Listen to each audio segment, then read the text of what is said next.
बहुत एक्टिव है अभी वो यूएन वाले। हाँ अभी वो लास्ट वही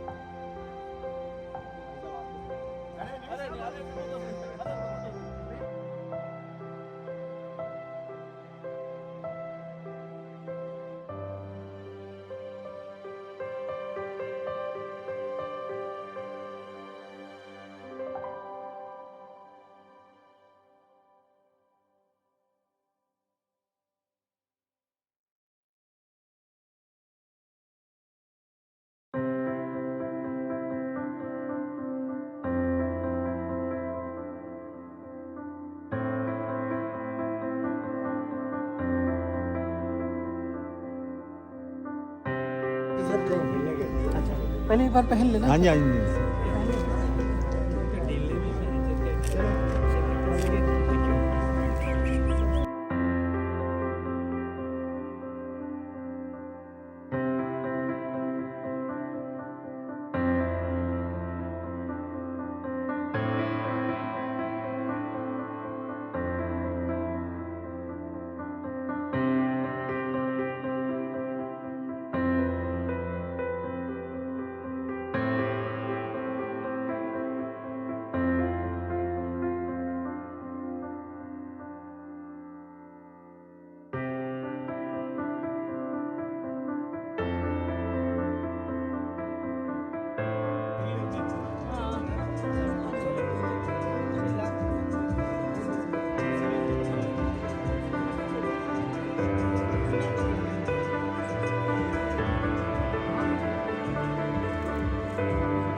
देखिए, भारत विकास परिषद ने आज एक कार्यक्रम किया है मेरे निवास पर, दिवाली मिलन समारोह।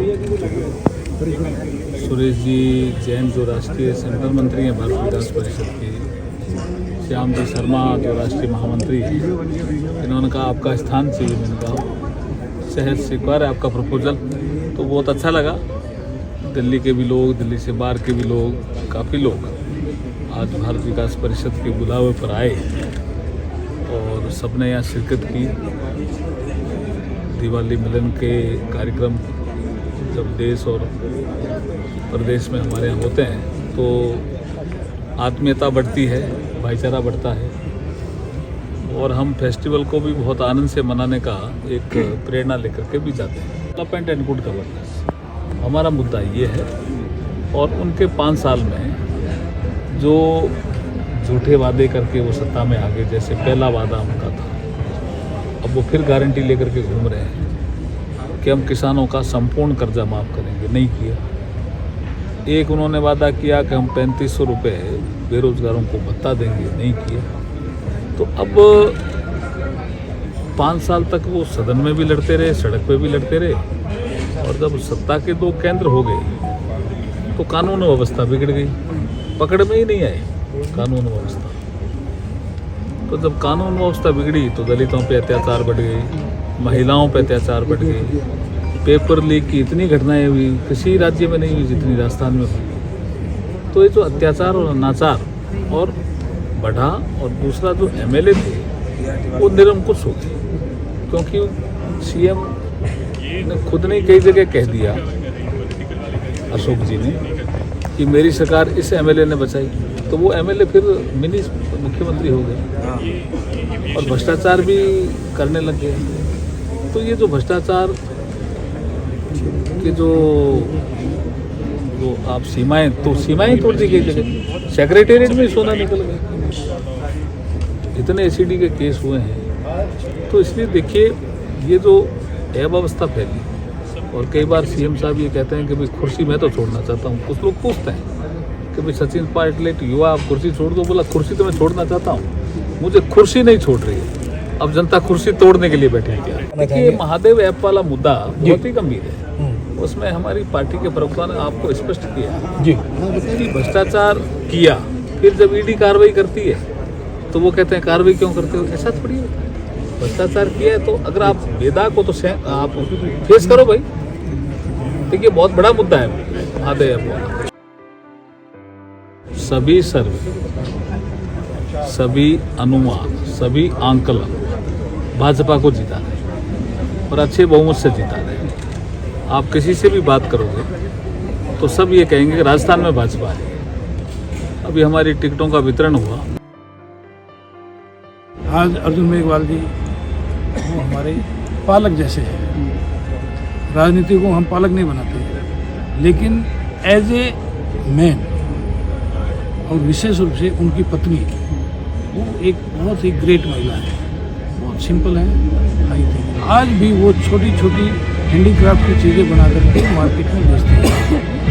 रियली अर्जुन मेघवाल जी भी very not a politician, social worker, and ऐसे अगर 10% हमारे पॉलिटिशियन हो जाएं तो हमारे देश का कल्याण है। आज मैं उनको भी दिवाली की शुभकामनाएं देता हूं और उनका धन्यवाद करता हूं कि उन्होंने आज मकान अपनी जगह हमको दी कार्यक्रम करने के लिए। और बहन जी का तो हम बहुत ही शुक्रगुजार करते हैं कि वो हमेशा हमारे साथ रहते हैं, हमारे पूरा सम्मान। She must be very respectful. क्यों? रिस्पेक्ट से उसके अंदर आत्मविश्वास पैदा होता है, अदरवाइज आत्मविश्वास आ नहीं सकता। आज भारत की महिलाएं, बेटियां, माताएं, बहनें, छोटी छोटी बच्चियां, उनमें जीरो आत्मविश्वास है। छुई मुई का फूल होता है ना, उसकी तरफ हाथ करते हो तो सिकुड़ जाता है, ऐसे हमारी माताएं बहनें हैं। इसलिए हम कहते हैं कि उनको पूरा सम्मान दो, प्यार दो, ताकि उनके अंदर आत्मविश्वास जाए। जब आत्मविश्वास जाए तो वो सोचती है आई कैन डू एनीथिंग, वो दुनिया का हर बड़े से बड़ा काम कर सकती है। इसलिए हम आत्मनिर्भर बनाने का काम करते हैं, और आत्मनिर्भर जब बनती है तो फिर वो अपने स्वास्थ्य के बारे में भी सोचती है। इन 4 बातों पर हम ध्यान दे करके महिला का सशक्तिकरण करते हैं। आज 10,000 से ज़्यादा महिलाएं भारत विकास के साथ जुड़ी हैं, और एनीमिया मुक्त भारत आंदोलन आप पढ़ना कहीं तो आज पूरे देश में एनीमिया मुक्त भारत का आंदोलन चल रहा है।